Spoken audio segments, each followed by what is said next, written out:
Esperen un poco que según yo inicié la grabación, pero no me deja.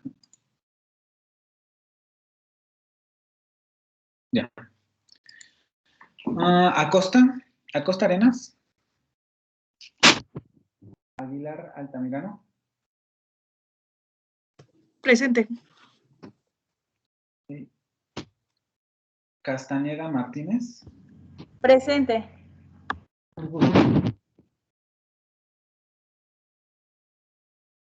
No le escuché muy bien, profe. ¿Dijo Cruz Guzmán?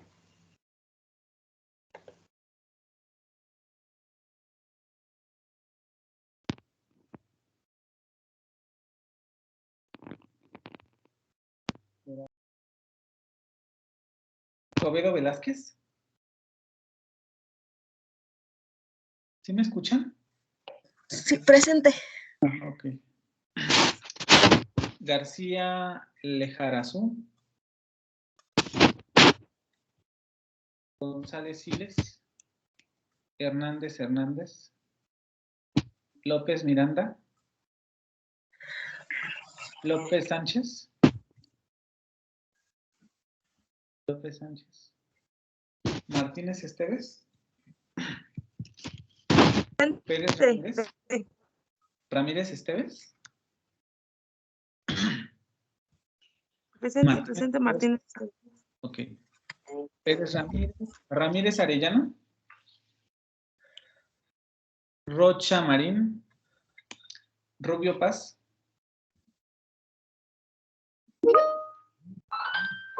Rubio Paz. Salazar Morales. Presente. Ok. Sánchez Aguilar Luisa. Sánchez Cabañas Jessica. Sánchez González Delia. Sánchez González José Arturo. Presente, buenos días.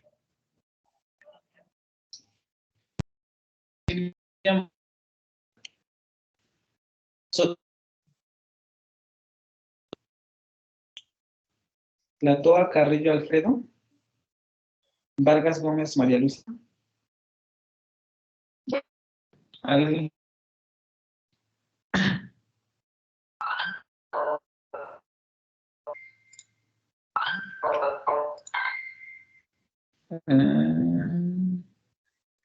Cruz Guzmán, ya estás.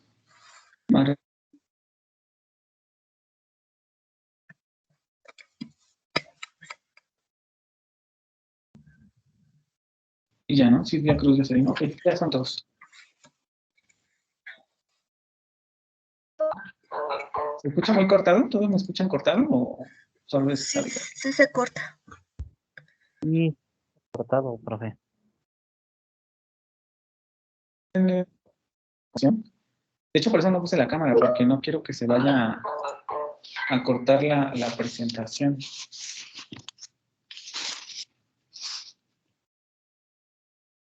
¿Me escuchan bien ahí? No.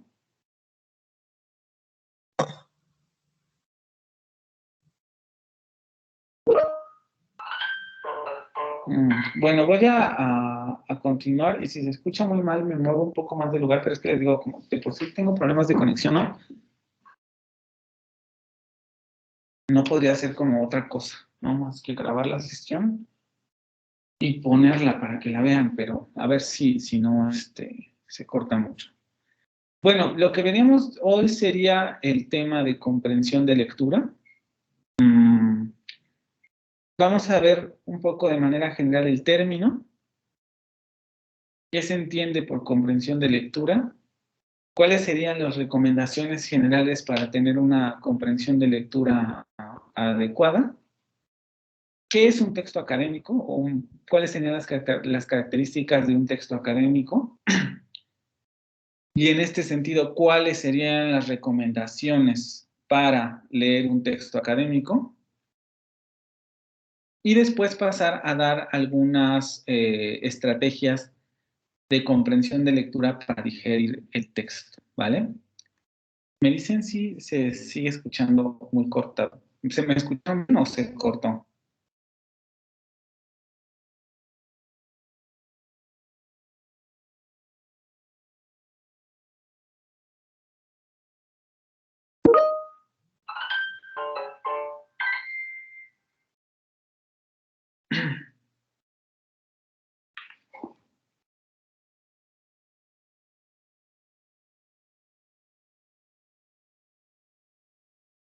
A ver, déjame mover de lugar.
A ver, díganme si aquí se escucha mejor.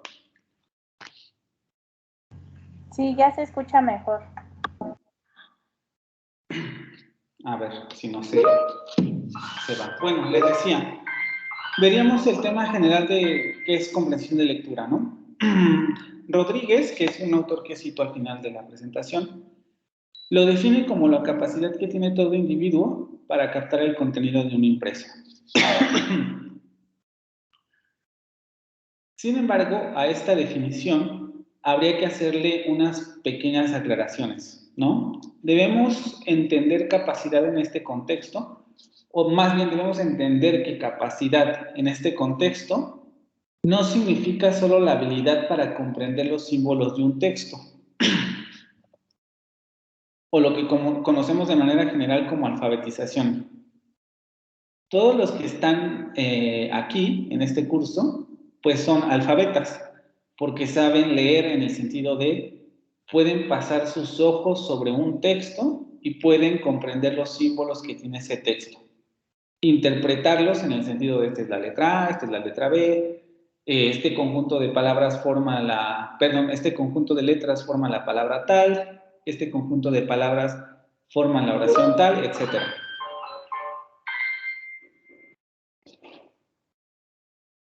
Ok.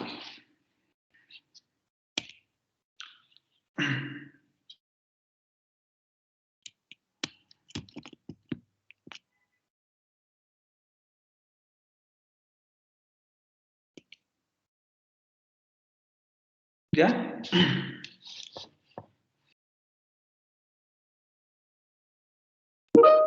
Ok. Etcétera, ¿no? Que eso es la capacidad entendida de manera simple.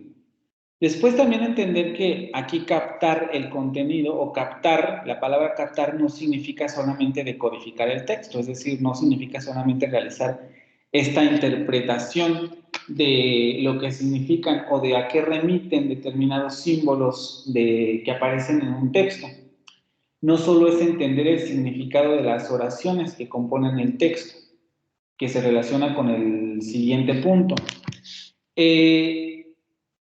¿Por qué? Porque el contenido del texto, ahorita vamos a ver esto con más detalle, no se limita solo a lo que significa el texto en sí. Entonces, cuando hablamos de captar el contenido de un texto, tampoco nos referimos solamente a captar el significado que ese texto tiene por sí mismo. Ahorita vemos un poco más a detalle a qué se refiere esto. Debemos darle un poco la vuelta a estos conceptos y tratar de profundizar más en ellos. Primero, como capacidad, debemos entender que la lectura es algo que no se termina de desarrollar nunca. Es decir, incluso después de pasar la faceta de alfabetización, es necesario entrenar esta habilidad para mejorarla. Muchos creen o creemos, también yo entraba en esta categoría, que uno con saber justamente salir de la primaria y poder interpretar estos símbolos que aparecen en la página, entonces decimos, ah, claro, ya sabe leer. Y sí, pero deberíamos acotarnos, sabe leer solamente en el ámbito del terreno de la alfabetización. Es capaz hasta cierto punto de leer. Pero esta capacidad para que se perfeccione todavía debe pasar por muchos otros estadios o todavía debe pasar por muchos otros procesos para que la lectura se vaya convirtiendo en una lectura más eficiente cada día. De hecho, se sabe ahora, o por lo menos se está teorizando, que la habilidad lectora no se termina de desarrollar nunca. Siempre, aunque tengamos 80 años, vamos a poder seguir aprendiendo algo nuevo con relación a lo que significa leer. Por tanto, también debemos señalar que captar, por lo que habíamos dicho en la diapositiva anterior, captar un texto no significa solo ser capaz. Déjenme compartir la pantalla para que no haya este problema.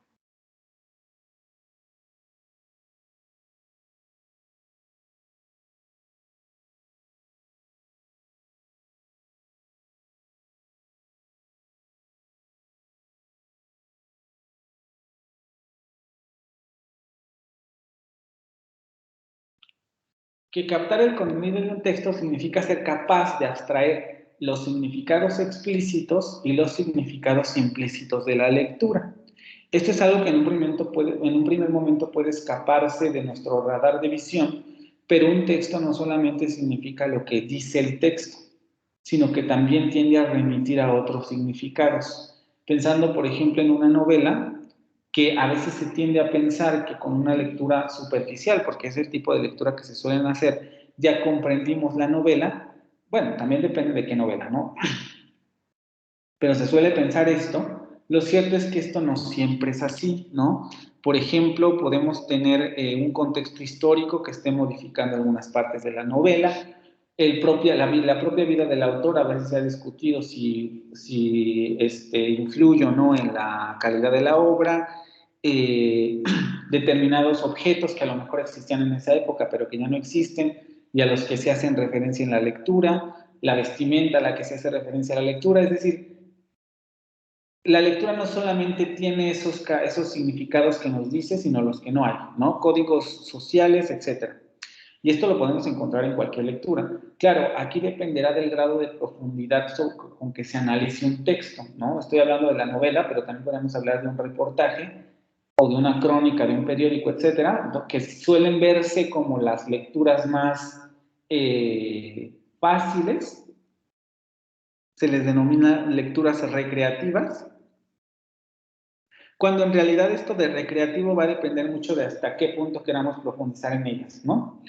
Pero esos significados que no aparecen codificados en la escritura del texto suelen escapar desapercibidos al autor. Sin embargo, hay que comprender esto, ¿no? Que el contenido del texto no se reduce a su significado explícito, sino que además remite a significados que no se pueden encontrar en el texto. Y aquí ya vamos a entrar un poquito en el tema de la lectura académica.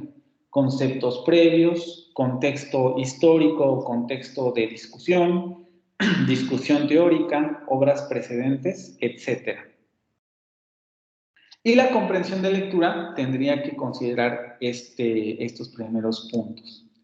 Ahora bien, esto se complejiza todavía más con relación a la lectura académica.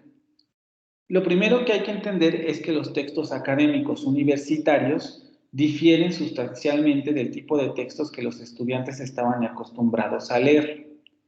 Porque aquí podemos meter en textos académicos todos los textos con los que se han enfrentado hasta ahorita. Los libros de texto de preparatoria son textos académicos. Los libros de texto, incluso los gratuitos, cuando estamos en primaria, estamos ante libros académicos. Claro que cada libro, digamos, está acorde a su nivel.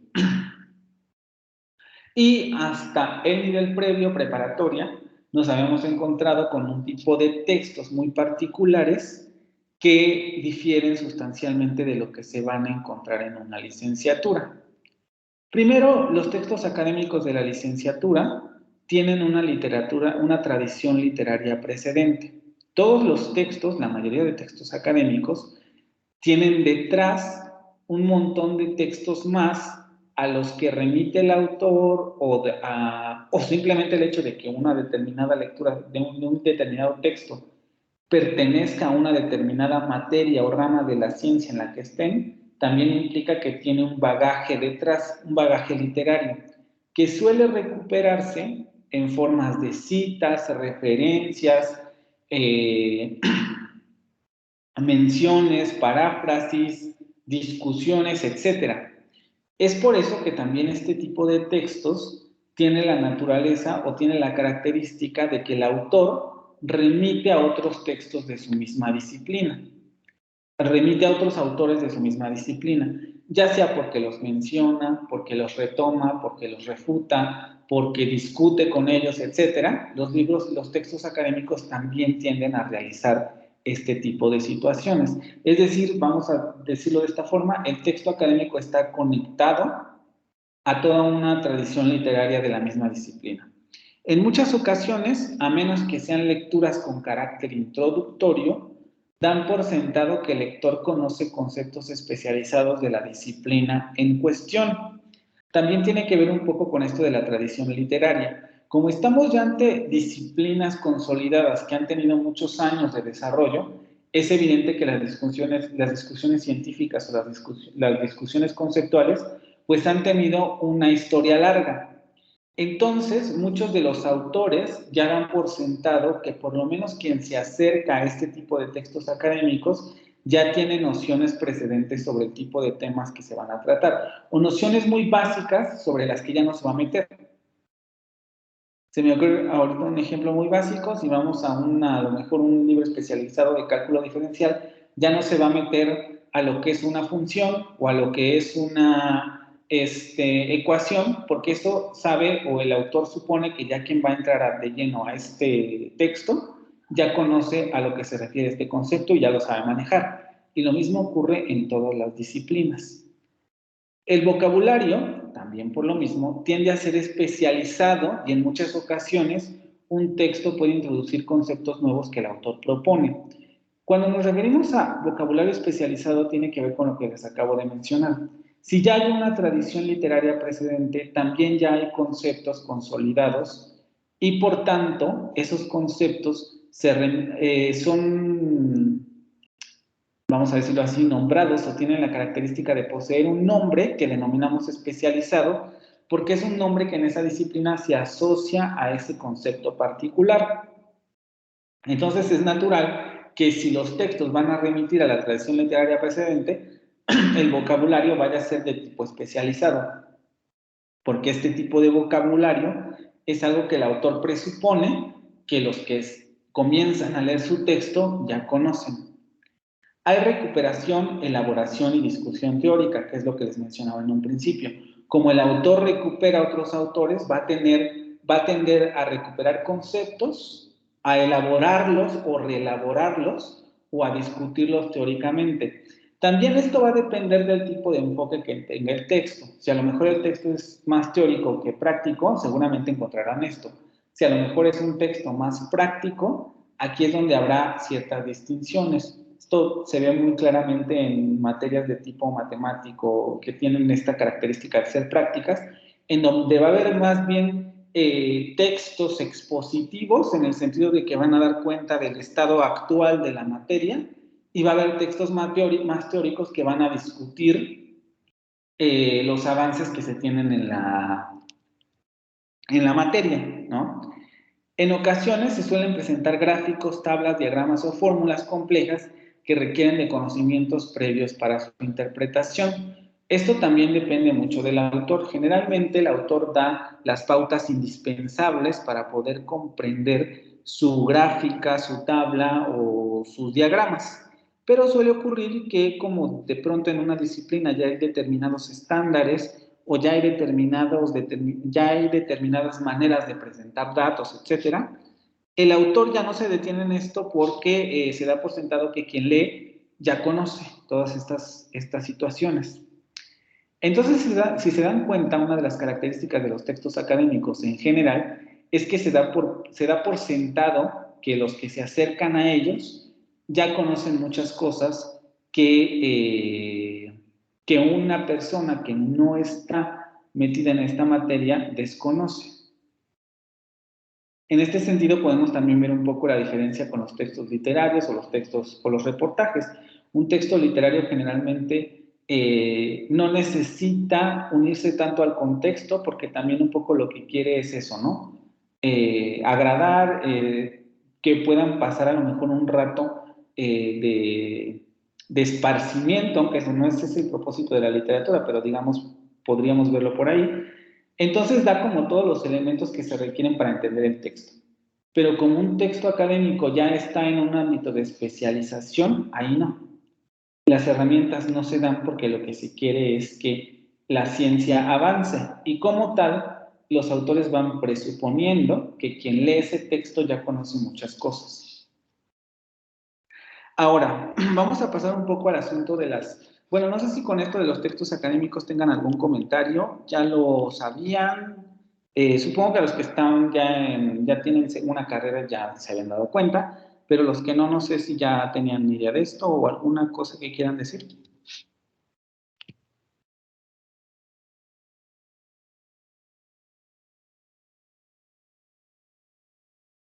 ¿No? Bueno.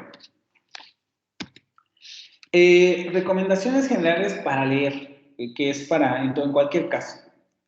Concentrarse solo en esa actividad, evitando distracciones tanto externas como internas. Esto suele resultar ocioso, pero también es muy difícil de llevar a cabo, ¿no?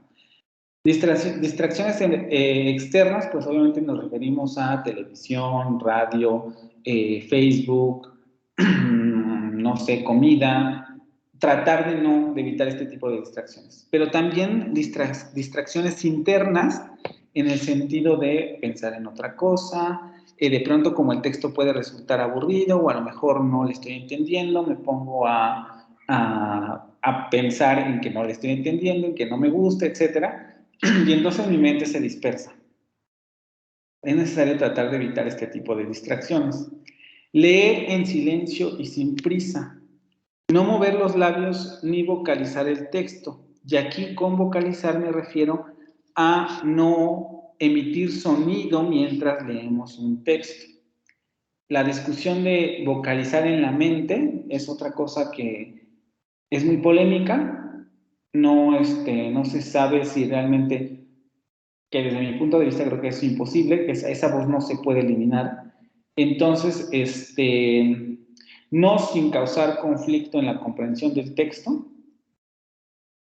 Entonces, nos referimos específicamente a mover los labios y a emitir sonidos mientras estamos leyendo.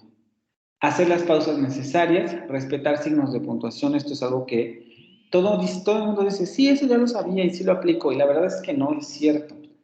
Yo lo veo cuando los pongo a leer en voz alta.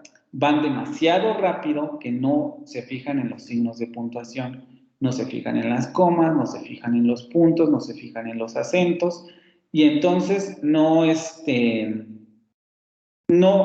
realizan los cortes en donde deben realizarlos. O a veces van demasiado rápido que su cabeza adelanta palabras y comienzan a meter palabras que no están en el texto y que su cabeza está llenando para darle sentido a lo que van leyendo. Esto a lo mejor en un texto como una novela, un reportaje, etcétera, no causa mucho conflicto porque tampoco mete tanto ruido, pero en un texto académico, como ya estamos ante vocabulario y conceptos especializados, si nosotros metemos palabras que no están en el texto, seguramente vamos a viciar, vamos a decirlo así, el contenido del texto. Detener la lectura cuando no se comprende, pero sin abandonarla. Esto tampoco quiere decir que, si no me gusta el libro, hablando de textos recreativos, entre comillas, lo dejo. Eso es otra cosa. Ahorita que pasemos a lectura académica, vamos a ver a qué nos referimos con este punto. Pero aquí voy a detener la lectura en el sentido de voy a parar un poco, pero voy a regresar a ella para intentar volver a comprenderla. Consultar el significado de las palabras que se desconocen. También esto es otra cosa que me suele pasar mucho, que todo el mundo dice, sí, eso ya lo sabía. Ocupar el diccionario para encontrar las palabras que yo no comprendo, pero no lo hacen. Incluso mis alumnos no lo hacen. siempre me preguntan por esta o aquella palabra cuando la palabra venía en el texto, o una de dos, o no leyeron o no buscaron. Y no la buscaron en el diccionario ni se preocuparon por buscarla en ninguna otra parte. Entonces todo el mundo sabe que lo tiene que hacer, pero nadie lo hace. Y es muy importante consultar el significado de las palabras que se desconocen. Identificar las ideas principales. Esto también es importante. Este autor que les digo da estas directrices como para saber en qué momento se trata de una idea principal. Pero en realidad esto es muy variable, porque depende del tipo de texto, depende de cómo se estén acomodando los contenidos en el texto, depende de la profundidad a la que esté llegando el texto con los conceptos, etc. Entonces son buenas pistas, pero la verdad es que la identificación de ideas principales no se puede enseñar como una receta. Es decir, yo no les puedo decir, para identificar la idea principal se tienen que fijar en esta palabra y después de esta palabra va a aparecer la idea principal. Así no funcionan los textos. Hay palabras clave, pero eso no quiere decir que inmediatamente después vaya a seguir el concepto principal. En ocasiones sí, pero en ocasiones no. La manera más fácil, entre comillas, de aprender a identificar ideas principales es leyendo e ir tratando de identificar las ideas principales. Hay un método para enseñarlas, pero se denomina lectura guiada y es mucho más complejo que solamente dar instrucciones. Esto se realiza con una persona que conoce de la materia o un profesor que va leyendo con los alumnos el texto y les va diciendo, ¿no? Esta es la idea principal y estas son las ideas secundarias y les dice por qué. Y van leyendo todo el texto y así se van sacando los conceptos e ideas principales. Pero, vuelvo a repetir, esto es un método de lectura guiada y por las características del curso, pues no da para realizar este tipo de ejercicios. Pero pueden servir estas pautas para identificar las ideas principales. Primero es que estas ideas suelen describir fenómenos o conceptos. Son los más básicos. Siempre que encontremos una definición es una idea principal. Explican cómo se produce un fenómeno o concepto. Comparan o contrastan con conceptos, objetos, sucesos, etc. Instituyen sobre cómo hacer o aprender algo. Y la última que da, que a mí me parece que no es tan una idea principal, sino que depende mucho de cómo esté elaborado el texto, la jerarquización u orden de hechos, fechas, lugares, personajes, situaciones, elementos, etc. Esto, les digo, es muy variable.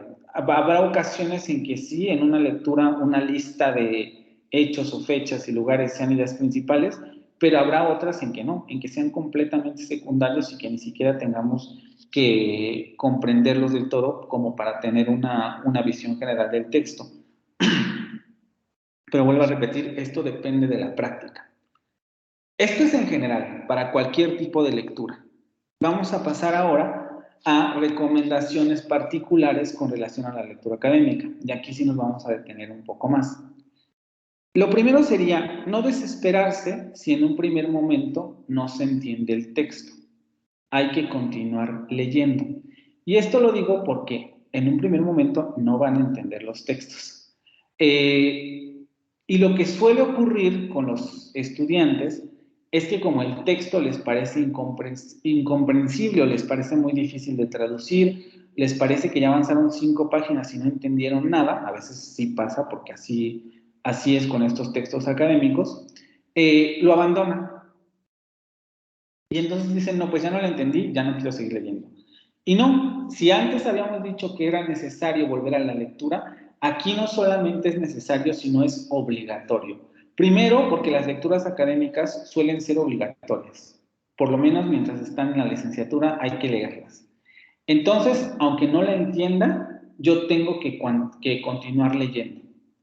Porque, ahorita vamos a pasar un poco a esos puntos, es la única manera de apropiarme de los conceptos o fundamentos teóricos de la disciplina a la que estoy, en la que estoy estudiando y en la que estoy recién ingresando.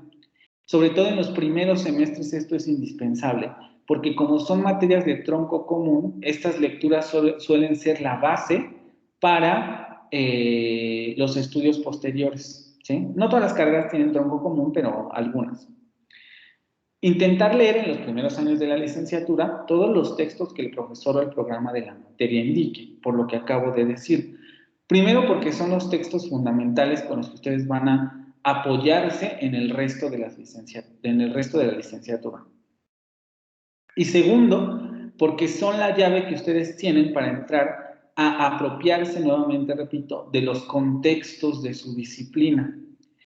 En los semestres ulteriores o en los semestres posteriores a los primeros, por lo menos 4 semestres, las lecturas van a ir siendo más complejas y entonces es cuando se van a ir dando cuenta más de que los autores presuponen cosas que ustedes ya saben. Y aquí es donde se va a notar de manera mucho más específica el hecho de que si no leyeron las primeras lecturas, va a ser difícil comprender lo demás. De hecho, uno de los grandes, yo me atrevería a decir, factores que influyen para que un estudiante deje la carrera en los primeros años de la licenciatura es el hecho de abandonar las lecturas del primer semestre y no comprender que aunque no se entiendan esos textos, son necesarios para su desarrollo posterior. Porque por lo mismo de que no suelen entender, suelen pensar que son tontos o que no lo van a entender nunca, entonces lo dejan pasar, y lo dejan pasar, y lo dejan pasar, y cuando se dan cuenta en los primeros 4 o 5 semestres ya reprobaron todas las materias y no pueden pasar porque no elaboraron las lecturas. Las lecturas también en este nivel deben ser especialmente lentas, ya que se recomienda al alumno hacer el esfuerzo por comprender los pasajes que no comprenda. O sea, si a lo mejor no comprendo un párrafo a la 10ª vez, 20ª vez, pues lo dejo, ¿no? Porque no puedo estar ahí 50 veces leyendo el mismo párrafo sin entender. Lo dejo y paso al siguiente. Pero en un primer momento lo ideal es, bueno, si no lo estás comprendiendo, inténtalo por lo menos 1 o 2 veces más para ver qué es lo que sí puedes llegar a recuperar. Apoyarse en los recursos a su disposición para llenar los huecos de significación. Si en una lectura general se recomienda la utilización del diccionario, aquí no solamente es recomendable, sino obligatorio. Aquí tenemos que usar sí o sí primero el diccionario y después además los recursos que tengamos a disposición, como bibliotecas, recursos en línea, enciclopedias, etc. ¿Y a qué me refiero con esto? Como acabamos de ver hace un momento, las lecturas académicas dan por sentado que ustedes tienen un contexto que les ayuda a entender lo que ese texto les va a decir, de nuevo. Pero lo cierto es que esto no ocurre. Entonces, todos esos huecos de significado que nosotros tenemos detrás, que nos van a impedir comprender adecuadamente el texto nuevo, los tenemos que llenar con investigaciones puntuales o rápidas. En este sentido aquí, por ejemplo, yo les pongo bibliotecas por ser digamos, el más común y el tradicional.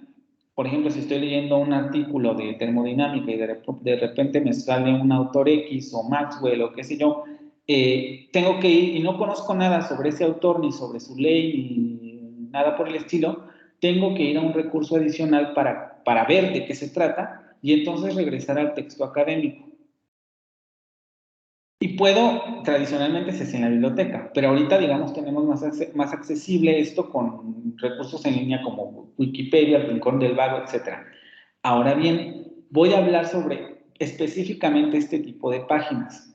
Este tipo de páginas son recomendables solo como de consulta rápida, en el sentido de, estoy en la lectura del psicoanálisis y de repente me sale el complejo de Edipo y yo no sé a qué se refiere el autor con el complejo de Edipo.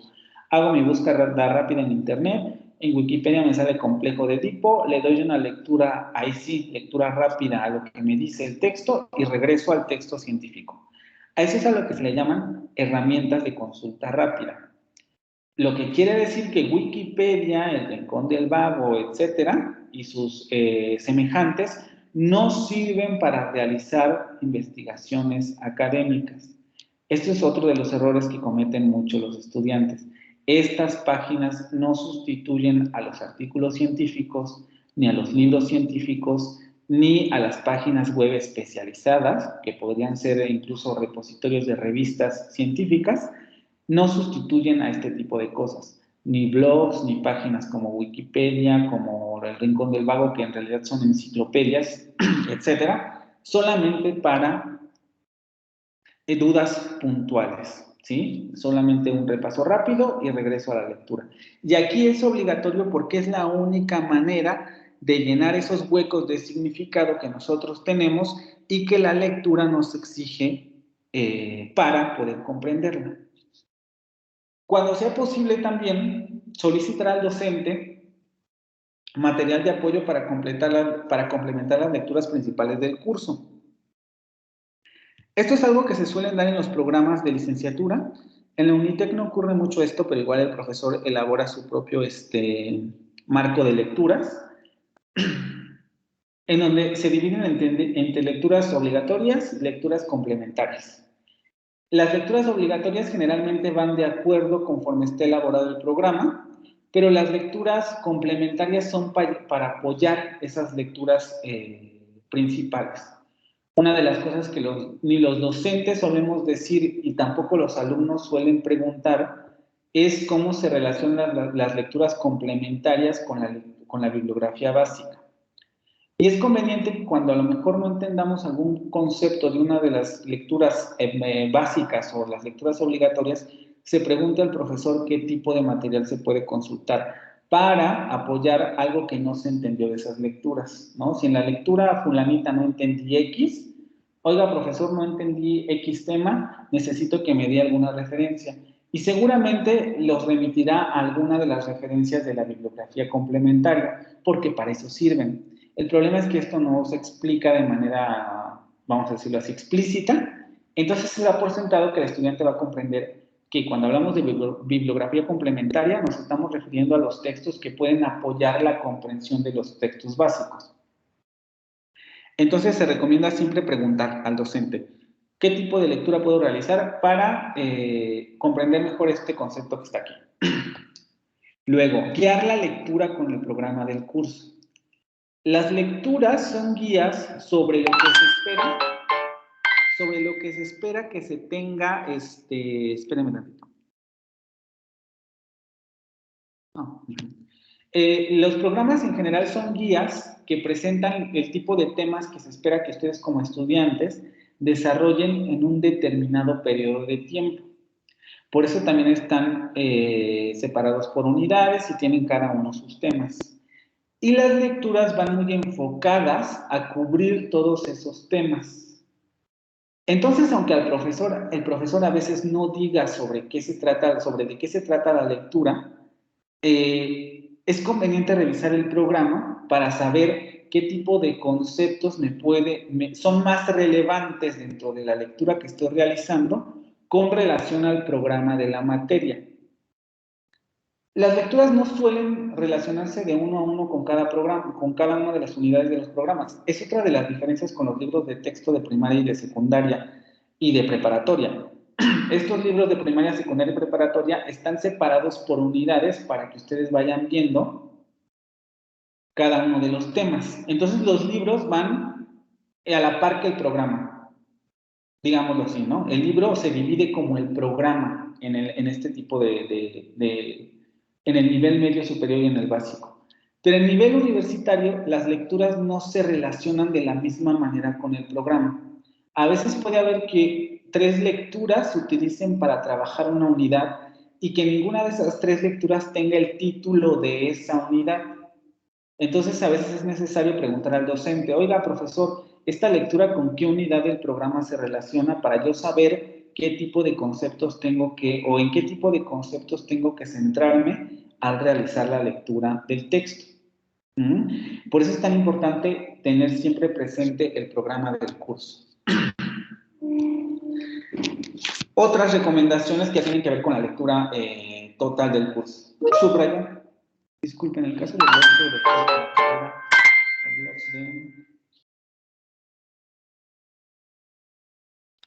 de universidades, sí, pues se pueden tomar en cuenta. Sí, siempre que estén respaldados por una institución a nivel científico, son fuentes confiables. Blogs de doctores de la carrera, sí, tienen su nombre, tienen a lo mejor incluso el listado de los artículos que han publicado, y los artículos que han publicado están subidos en el repositorio de sus artículos. Esas fuentes son confiables. Blogs de las universidades también, dependiendo de qué tipo de información recuperes de las páginas de las universidades, ¿vale? Pero sí, en ese sentido podríamos considerar esas fuentes como primarias, aunque siempre es recomendable primero libros, artículos que estén publicados en revistas especializadas y luego apoyar tal vez con este tipo de recursos en línea. ¿Sí?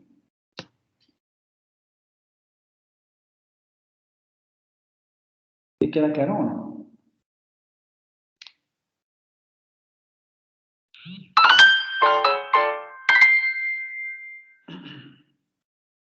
Vale, continuamos. Ahora, recomendaciones particulares para realizar durante la lectura. Subrayar siempre, pero evitar subrayar de más. Esta es una estrategia que los alumnos suelen abusar de ella en el sentido de que, claro, como la lectura académica siempre resulta nueva para nosotros porque son conceptos que no hemos visto, queremos subrayar todo, ¿no? Esto no lo sabía, entonces subrayamos todo y terminamos con toda la página coloreada de naranja del marcador. Pero esto es incorrecto. Lo que se recomendaría en un primer momento es ceñirse solamente a los conceptos que vienen en el programa. Lo demás puede ser hasta cierto punto, digamos, complementario a lo que está en el programa. Entonces vamos a subrayar, pero hay que evitar subrayar cosas que no son necesarias o que pueden inducirnos a confusión. Tampoco esto es algo que se domine de la noche a la mañana, sino que requiere mucha práctica. Entonces conviene ir empezando, pero siempre tratar de evitar subrayar de más. Si ya subrayé toda mi primera página, quiere decir que algo hice mal. Tengo que reducir los subrayados de tal manera que yo esté considerando conceptos importantes y relevantes, partes importantes del texto. También para enseñar este tipo de cosas se requieren cursos de lectura guiada, que otra vez no se pueden realizar en este tipo de cursos. Utilizar marcas o distintos colores de marcadores para distinguir distintos elementos de información. A lo mejor los conceptos los voy a poner en rojo, los ejemplos los voy a poner en azul, las posturas que me da X autor las voy a poner en verde, las posturas que me da este otro X autor las voy a poner en rosa, qué sé yo. Utilizar los colores para distinguir la información al interior del texto. Utilizar el diccionario de forma obligatoria o, en su caso, el buscador para solucionar dudas rápidas o contextualizar el texto. Esto lo reincido porque es indispensable. Si tengo dudas, voy al diccionario o voy al buscador en línea. No me quedo solamente con la duda, porque también muchas veces el alumno no comprende el texto porque se queda con las dudas. Y entonces va de corrido en el texto y no entendió la primera línea, pero fue porque ni siquiera se detuvo a tratar de buscar el concepto que no entendió en determinado buscador o en X plantilla o en X página. Identificar los conceptos principales de acuerdo al plan de estudios, que es algo que ya les expliqué. Dialogar con el texto, no limitarse a recibir de forma pasiva la información. Esta es una diferencia con las lecturas que solemos hacer en términos de recreativas. Las lecturas académicas requieren que nos involucremos con la construcción del conocimiento, es decir, generar preguntas. ¿Para qué me sirve este concepto? ¿Cómo lo puedo relacionar con esto que vi en clase? ¿Cómo lo puedo relacionar con esta otra lectura que hice hace 2 semanas? ¿Qué tiene que ver con esta otra cosa que yo investigué en tal fecha y que tampoco entendí? Tratar de hacer las conexiones correspondientes entre el texto que estoy leyendo y lo que llevo aprendido. Aquí pongo es posible, pero esta regla hay que ponerle también un asterisco porque aquí depende mucho. De manera obligatoria, se puede decir así, uno lo que tendría que hacer es por cada lectura académica que uno hace, uno tendría que realizar ya sea un resumen, un diagrama, un mapa conceptual o lo que sea de utilidad para que nosotros podamos digerir la información de forma más sencilla. O que nos comprobemos a nosotros mismos que entendimos el texto. Entonces se recomienda hacer esto. Pero debido a que suelen, bueno, también aquí depende del enfoque que tome el maestro, o dependiendo de cómo se les asignen las lecturas académicas, aquí lo que se tiene que entender es que por lo menos las lecturas más importantes sí deben intentar realizar esto. Si tenemos 10 lecturas en una semana, evidentemente el tiempo no nos va a dar para hacer resúmenes de todas, ¿no? Pero a lo mejor de la más importante, de las más importantes, sí intentarlo, porque nos va a ayudar a ver el grado de comprensión que tuvimos con relación a los conceptos de la lectura académica. Ahora bien, se debe recordar que la lectura académica es la base del aprendizaje del estudiante universitario. Esto es fundamental. A pesar de que las clases efectivamente sean muy relevantes y todo, en realidad mucho de lo que ustedes puedan llegar a aprender en la licenciatura o en las carreras en sí va a depender de la calidad de su formación lectora y de la calidad de las lecturas que hagan. Otra vez vuelvo a repetir, mucho de los problemas de los primeros semestres con relación a la comprensión de contenidos de las materias tienen que ver con que los estudiantes no leen las primeras lecturas que se les dejan y las dejan a la mitad porque no las entienden. Y esto es muy perjudicial porque a la larga van a arrastrar muchos huecos de significado, van a arrastrar muchos huecos de sentido de sus licenciaturas que va a producir problemas después. Quizá no se ven en un primer momento, pero después va a generar muchos conflictos. ¿Por qué? Porque la lectura académica va a ser la fuente principal de información del estudiante. Déjenme ver qué me dicen por acá.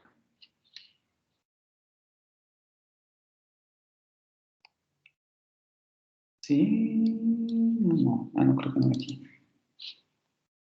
Perdón, por aquí. Es la fuente principal de información del estudiante. A pesar de que tengamos clases, de que el maestro esté ahí para explicarnos, aquí depende mucho también del enfoque del maestro, pero por ejemplo, para mí, desde mi punto de vista, es mucho más lo que uno puede aprender leyendo que lo que uno puede aprender en realidad en clase. Para mí, en general los maestros ven la lectura como que la lectura es complementaria a la clase. Para mí es al revés, lo que es complementario es la clase a la lectura. ¿Por qué? Porque en muchos sentidos los textos vienen muy bien cuidados, en el sentido de que el autor cuida muy bien su lenguaje, trata de expresar lo que efectivamente quiere decir. Los textos académicos generalmente se someten a revisión, no solo del mismo autor, sino de dictaminadoras académicas, etc. Y entonces hay mucha más claridad en el texto cuando uno puede comenzar a comprenderlos. Lo que ocurre con las sesiones orales es que, aunque el maestro pueda cuidar mucho su lenguaje, tendemos a tener torpezas lingüísticas, ¿no? Muletillas, a veces utilizamos una palabra que no necesariamente es la adecuada, puede que tengamos este tipo de conflictos. A lo mejor de repente está hablando sobre un concepto y un alumno interrumpe, y entonces el concepto quedó ahí en el aire y se pasa a otro tema. Interrumpe en el buen sentido, ¿no? O sea, levanta la mano y pregunta algo, etc. Y esto es uno de los problemas con la oralidad. La oralidad no tiene esta característica de cuidado que sí tienen los textos académicos. Entonces, en muchos sentidos, los textos académicos pueden a veces resultar ser una fuente mucho más confiable y segura en términos de precisión que lo que se puede abordar en una clase de manera oral. A veces también por las prisas del tiempo, etcétera, terminamos por ver los temas muy de pasada, que ocurre principalmente al final del semestre, y se da por sentado que si el alumno lee los textos, se va a esos huecos que a lo mejor quedaron ahí, que no se pudieron alcanzar a abordar, van a quedar saldados con la lectura que se realice. Por eso después pongo esto, las clases, a pesar de su importancia, no sustituyen lo que el estudiante puede aprender de forma individual a través de la lectura constante. Por otro lado, la lectura es su entrada o es la entrada del estudiante al dominio teórico y práctico de su disciplina. ¿Por qué? Porque la teoría que puedan obtener, el refinamiento de los conceptos que ustedes puedan llegar a obtener de su disciplina La práctica que ustedes puedan tener también con relación a su disciplina, aquí depende mucho de qué tipo de materia estamos hablando, ¿no? Materias más prácticas como matemáticas, ingeniería, etcétera, tienen libros de índole más práctica o textos de índole un poco más práctica. Puede que resulten mucho más, las lecturas apoyan la creación de este bagaje disciplinar en los estudiantes. Entonces, es la manera en que ustedes pueden apropiarse de los conocimientos de su disciplina. Aunque vayan a todas las clases de la licenciatura, si ustedes no leen, es probable que vayan a quedarse cortos con relación a lo que se está diciendo en su disciplina en términos teóricos, metodológicos, de discusión, etc. Es una de las actividades que el estudiante no dejará de realizar después de terminar su licenciatura, ya que la lectura es una de las claves para la actualización, la investigación y la docencia. Después de que terminen su licenciatura no van a tener maestros. Si quieren mantenerse actualizados, hay que leer. Si quieren mantenerse actualizados o si quieren realizar investigación de vanguardia, hay que leer. Si quieren realizar docencia, que cada vez su docencia sea mejor, hay que leer para irse actualizando y para refinar los conceptos que van a transmitir a sus estudiantes. Entonces, la lectura académica en un ambiente como como el nuestro de la academia, nunca se deja de realizar. Quien deja de realizar lectura, deja de mantenerse actualizado en su materia. Tanto para la investigación como para la docencia. Y nada más apurándome porque ya son 12:23, hablar de estas estrategias de lectura que sirven justo para digerir los textos y que se utilizan en la lectura académica porque son la base para realizar investigación científica, que sería la paráfrasis, el resumen, la síntesis y los cuadros sinópticos. La paráfrasis la entendemos como la explicación que el propio lector da o realiza de lo expuesto en un texto, con el propósito de hacerlo más claro o de hacerlo más específico. Y en resumen se podría decir que la paráfrasis es decir en palabras propias lo que el autor dijo. Esa sería la paráfrasis. El resumen es la exposición esencial y breve de lo que se dice o explica de manera detallada en un texto. Cuando se dice exposición esencial y breve, tiene que ver con que evidentemente tiene que ser pequeña, pero admite, digamos, agregar otros elementos que la pueden hacer extensa, entre comillas. Por ejemplo, valga la redundancia, ejemplos, datos históricos que de repente sean relevantes para entender un concepto, alguna idea secundaria que parece relevante, que el autor la puso como secundaria, pero que el que está leyendo le parece que es importante, podría ir en el resumen. Es decir, el resumen admite, además de las ideas principales, poner algo que apoye esa idea principal. Eso no ocurre con la síntesis. La síntesis me dice, solamente pon los conceptos principales o las ideas principales. Es el compendio de los aspectos más importantes de un texto. Es más breve que el resumen en el sentido de que solo comprende lo estrictamente esencial, solamente lo básico, conceptos básicos, conceptos claves, nos despojamos de ejemplos, nos despojamos de ideas secundarias y solo consideramos lo principal. Cuadro sinóptico. Es una representación gráfica de la relación que se establece entre los conceptos más importantes de un texto. Este seguramente lo han trabajado porque es una de las herramientas más comunes a nivel preparatorio, que tiene que ver con eso, ¿no? Elaborar un diagrama en el que tratemos de explicarnos cómo están organizados los conceptos al interior de un texto académico X. ¿Por qué me interesa poner estas 4 herramientas? Primero, porque son estrategias que nos ayudan a comprender mejor la lectura. Si parafraseamos algunas partes del texto, si las resumimos y hacemos una síntesis del texto, un cuadro sinóptico, nos ayudan a ver cuánto comprendimos del mismo. Pero también lo pongo porque a pesar de que aquí se los pongo de manera muy rápida, la invitación es que ustedes se adentren más a estos temas porque son la base para realizar investigación científica. Aquí solamente habría que agregar para la investigación científica la estrategia de la cita directa. Pero en realidad todo esto es lo que se utiliza. Podemos hacer paráfrasis de un determinado texto, claro, con su respectiva referencia bibliográfica, etcétera, y utilizarlo para una argumentación técnica o científica. Lo mismo con el resumen, lo mismo con la síntesis y lo mismo con el cuadro sinóptico. uno de los grandes conflictos con los estudiantes es que no saben utilizar este tipo de estrategias y cuando llegan a realizar una tesis o algún trabajo muy fuerte, se encuentran bloqueados porque no saben cómo resumir o citar información. Entonces, mi invitación sería a que, a pesar de que aquí se los doy de manera súper rápida, intentar adentrarse más en estos temas de manera personal para que vayan llenando estos huecos, si es que tienen alguno, con relación a este tipo de estrategias. ¿Vale? Ya son 11:27. No sé si tengan alguna pregunta, duda. Si no me equivoco, esta otra clase empieza a las 11:30, ¿no? Comentario. ¿Ya tenían conciencia de todo esto? ¿Les parece nuevo? ¿Les parece importante? ¿No?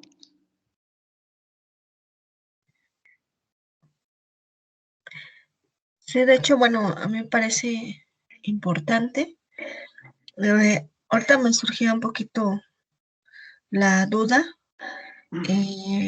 porque, bueno, tenemos comparado ahorita, ¿no? El ensayo, de alguna manera, podría ser un tipo de paráfrasis, porque al final se explica algo y se respalda con notas. Si se puede, bueno, también se puede hacer, pero se explica con las propias palabras, ¿no? Aquí hay que tener mucho cuidado porque el ensayo es un tipo de texto. No Ok. es una estrategia de lectura, es un tipo de texto. Entonces, en el ensayo, de hecho, podemos utilizar paráfrasis, síntesis, resumen y a veces, en ocasiones muy así forzadas, cuadros sinópticos. Pero el ensayo no es lo mismo que una paráfrasis. Ok, entonces me queda claro. Es que precisamente es lo que yo veía, ¿no? Es que en el ensayo se utiliza, ¿no? Se Sí. utiliza la paráfrasis de alguna manera. Y bueno, yo tengo así, igual y me corrige, pero bueno, digo, el resumen generalmente es pues tal cual, ¿no? O sea, se hace más pequeño el texto, Ajá. pero no se le pone más de nosotros. O sea, no es que yo lo voy a cambiar, sino voy a hacer como, pues, hacer un resumen, ¿no? De lo que leí para hacerlo menor. Y lo que veo entonces, la diferencia entre la síntesis es nada más que en el resumen yo no voy a utilizar tanto, me decía, de los conceptos, tanto como tal, ¿no? Es muy importante lo que dices ahorita porque, ojo, tiene que quedar claro que en ninguna de estas estrategias de aprendizaje ponemos de nosotros. En ninguno, ni en la paráfrasis. La paráfrasis es voy a decir lo que dijo el autor. O sea, no voy a decir algo que no dijo el autor. ¿Sí? Entonces, todas estas estrategias de aprendizaje son ceñidas estrictamente a lo que dice el texto. Incluso ya cuando hablamos de investigación científica, la cita directa también es lo que dijo el autor. Si queremos elaborar una opinión sobre lo que dijo el texto, esa es otra cosa y eso se elabora en otro tipo de estrategia que se denomina ficha de trabajo y ahí ponemos fichas de opinión. Yo opino esto sobre lo que dijo el autor y ahí sí ya podemos meter lo que nosotros opinamos sobre. ¿Sí? Sí, Por eso les digo, son temas difíciles y que yo les recomendaría que se adentraran más a ellos de manera personal, porque aquí no da tiempo de abordar todo eso. Porque claro, todo eso es súper importante, porque luego eso es lo que confunden los alumnos y cuando se topan con la realización de una investigación científica, todo eso lo revuelven.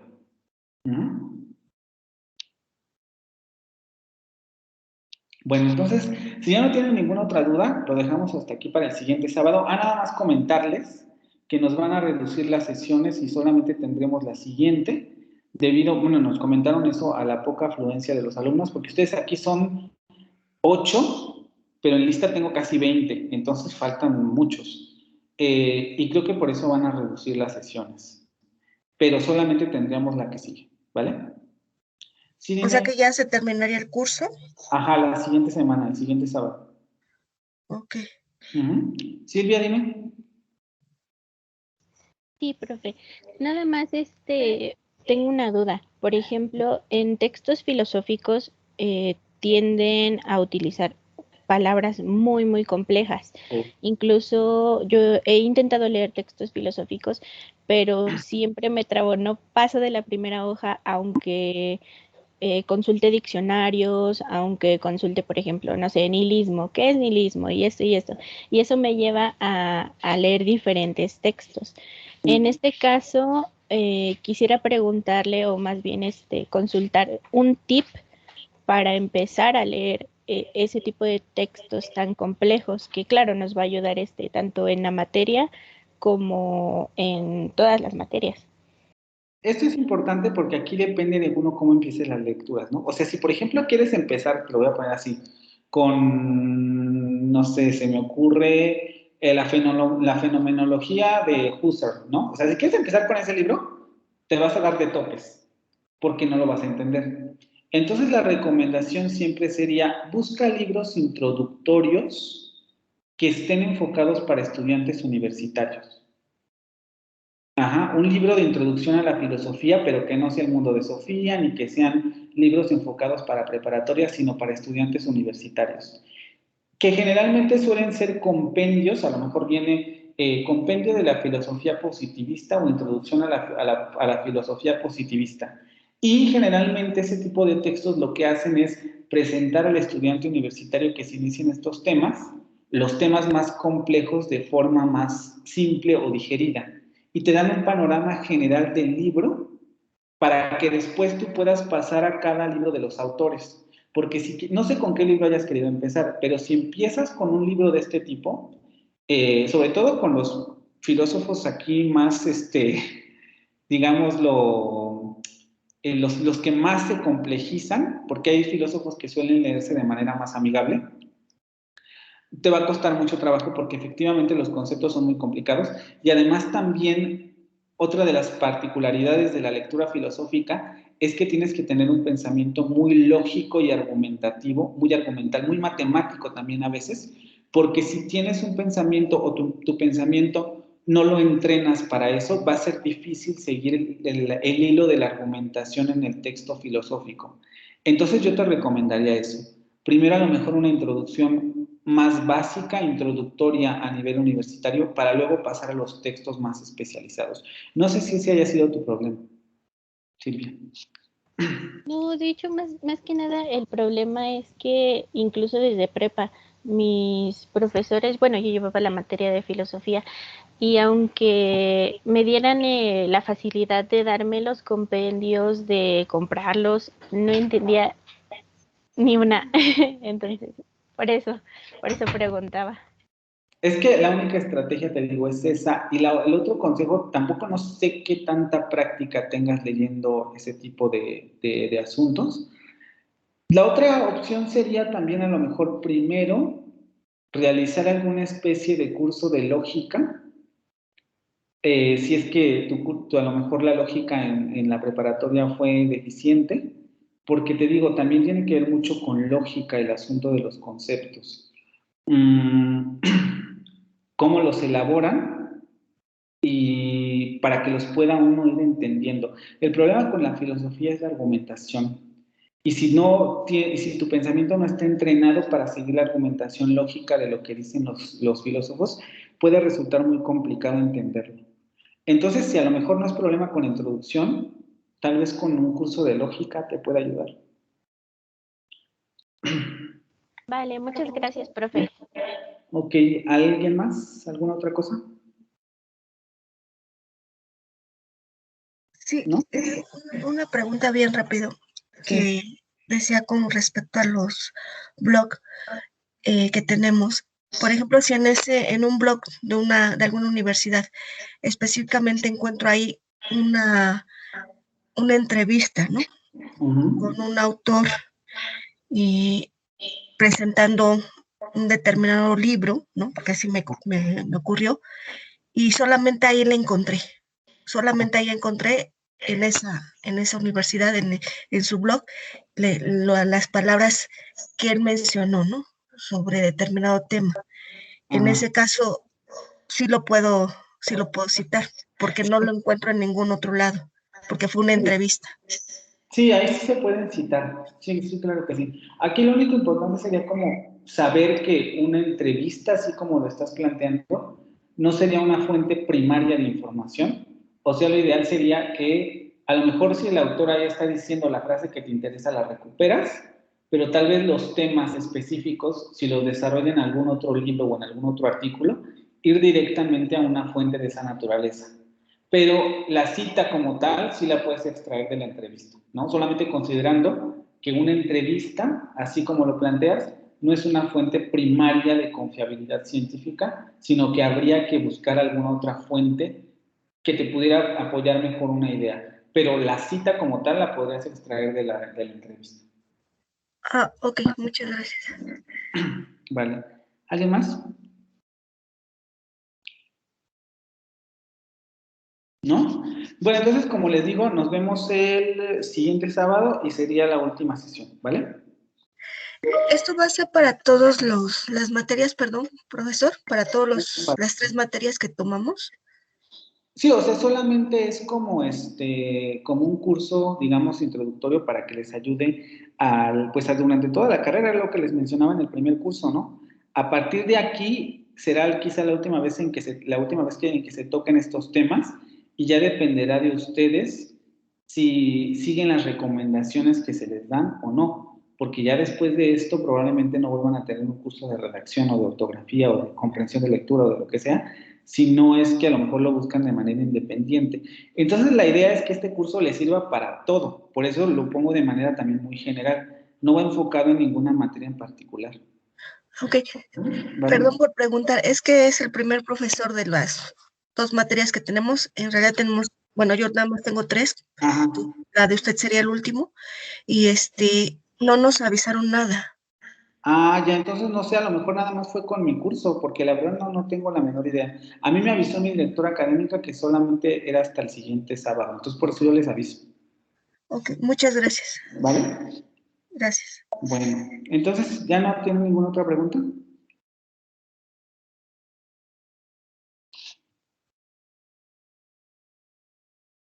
¿No? Bueno, chicos, entonces nos vemos el sábado para continuar con esto, ¿vale? Gracias. Sí, profe, gracias. Hasta luego, ¿vale? Gracias, buena tarde.